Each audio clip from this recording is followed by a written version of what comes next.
What's up, y'all? It's Pat from Texas Freshwater Fly Fishing again. Another tying video. Today we're going to tie another super versatile, super important fly to have in any fly box for pretty much any water you're fishing here in Texas or anywhere for that matter. I'm going to tie up the Clouser Minnow. Okay, the Clouser Minnow. And we're going to tie it in a color that was made popular in the bass fishing world a few years ago called Sexy Shad, right? I think if you've ever bass fished before, you've heard of that color, Sexy Shad. It's kind of a white chartreuse and blue. We're going to tie it up like that today. I find it successful when I'm fishing around here and the water's just kind of slightly stained, whether it's just rained or whatever it is. The Sexy Shad seems to be successful for me, so it's one of the ones I always have tied up in my box. All right, now to tie it, we're going to tie it on a size 8 hook today. Great size for bass fishing. And what we want to do when you start is take your thread. We're using chartreuse thread. A big mistake that I see a lot of people make when they first start tying these is they tie their dumbbell eyes. This is the one we're using today, chartreuse dumbbell eyes. They tie their eyes too far forward on the hook shank. Okay, they want to tie them up here near the eye of the hook. What you want to make sure you do is tie them further back, at least a third of the way down the hook shank, maybe a quarter to a third of the way down the hook shank. And to do that, make sure you get it in the right place. Take your thread, and we're going to tie a bump.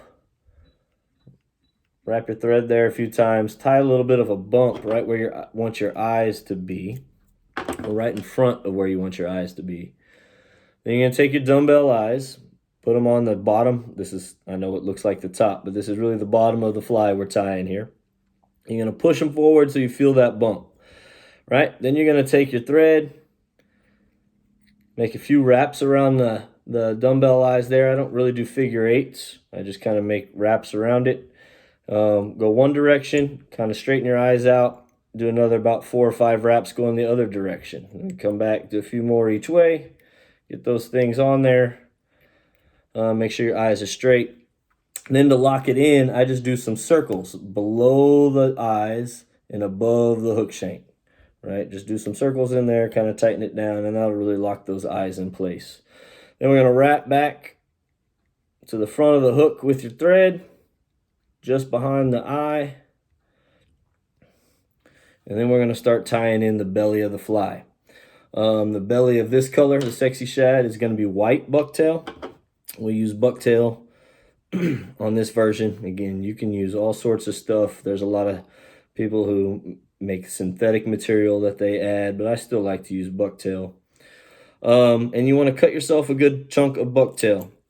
Now, a big deal is here, a lot of people will grab too much, right? You really don't want this fly to have a whole bunch of bucktail in it. You want to tie it really sparse. Almost take half of what you normally think you would take and then cut that down some too. The sparser it is, the faster it's going to get down. The hair is going to make it want to float. The dumbbell eyes are pulling it down. So the less hair you have, the faster it's going to get down, which is what you really want with the Clouser Minnow. So you take your chunk of bucktail. I like to pull out some of the longest hairs, kind of make it even. I don't stack my hairs, right? Some people do. You can stack them and get all the same length. I like that varying length. I think it gives it a little bit of good action whenever you're tying it or fishing it. And we're going to pull out some of the shorter hairs in here so you don't tie those in, right? So get yourself that clump, and you're going to try to cut it to where that clump is about 2.5 to 3 times the length of the hook. And that's where you want it to be. So you'll cut it off, get the right length you want. Try to work your bucktail into an oval, right? I like to clean it up here pretty good. And tie in that oval, we're going to tie it right in front of the hook eyes. You don't want to wrap too tight here. Just wrap it in, tie it on. Once you get that tied on, a few wraps, you don't have to do too many. We're going to wrap to the back side of the eyes and tie it in there. Now, it's real important here. You don't want to really cinch it down and have those the fibers right? The bucktail fibers wrap around the shank of the hook. What I want to do is try to leave that gap. I'm not going to actually end up doing it, but you're going to think about leaving that gap between the fibers and the hook, okay? It's going to get those, keep those from flaring out sideways when you're tying it in. So you're just going to pull it down just tight enough to where those fibers are going to touch the hook shank and wrap that around. Wrap back towards the bend of the hook, almost pulling up on those fibers so they don't wrap around the hook shank. Once you get it there, tie it about to the bend of the hook, then you're going to work back up, tie it in again right there. Okay. Make a couple wraps around the front, and there you have the belly of your fly. Now, again, like I said, this is the bottom. This is going to be the top of the fly. A lot of people, when they first start tying it, are confused about that. So go ahead and rotate your fly around. If you have to take it out, move it around, whatever it is, and get it turned the right way. Next, what you want to do is tie in your flash. I use this chartreuse crystal flash. I don't tie in a whole lot of flash. That's a preference everybody makes. You can do it a little bit differently. What I do, I just take 2 strands and I'll double it up, right? So I'll fold it in half, take those 2 strands, fold it in half. I don't want all my strands the same length. I like them to be different lengths, but, you know, kind of close when you tie it in. The crystal flash, we want to be just a little bit longer than your bucktail. So we'll go ahead, figure out where that length would be, and then wrap that in a couple wraps right behind the eyes.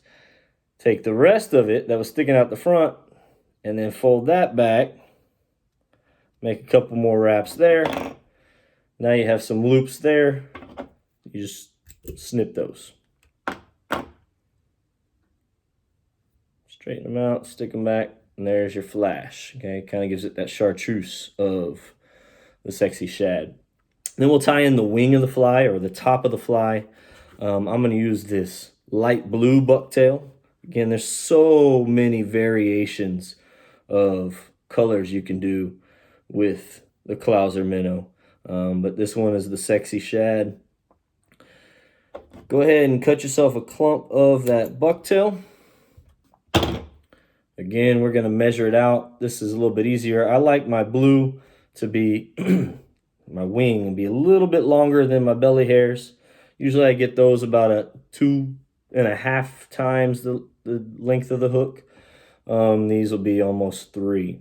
So measure it out, pull out any fibers that are too long, pull out any of the fibers that are too short.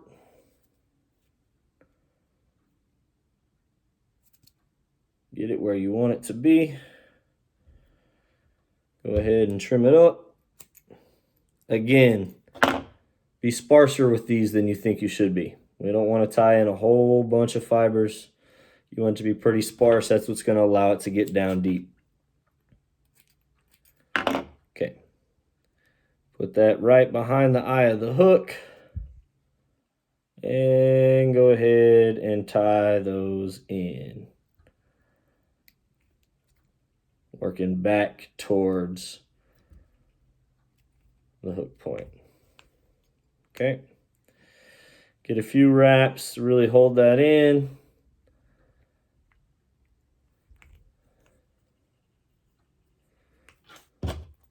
Just going to whip finish.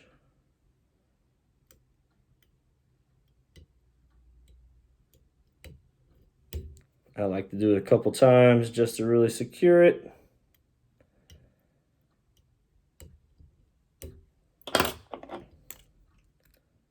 Trim your thread, and there it is. Bob Clouser, the one who came up with the fly, he's going to tell you that he uses epoxy.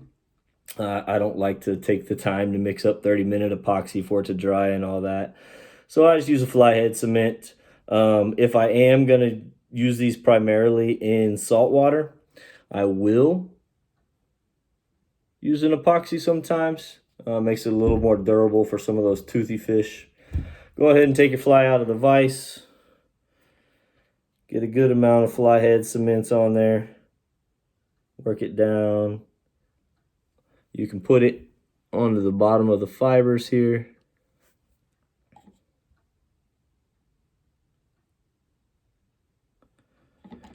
And there you go. There you have it.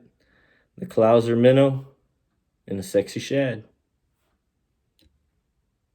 Thanks, y'all.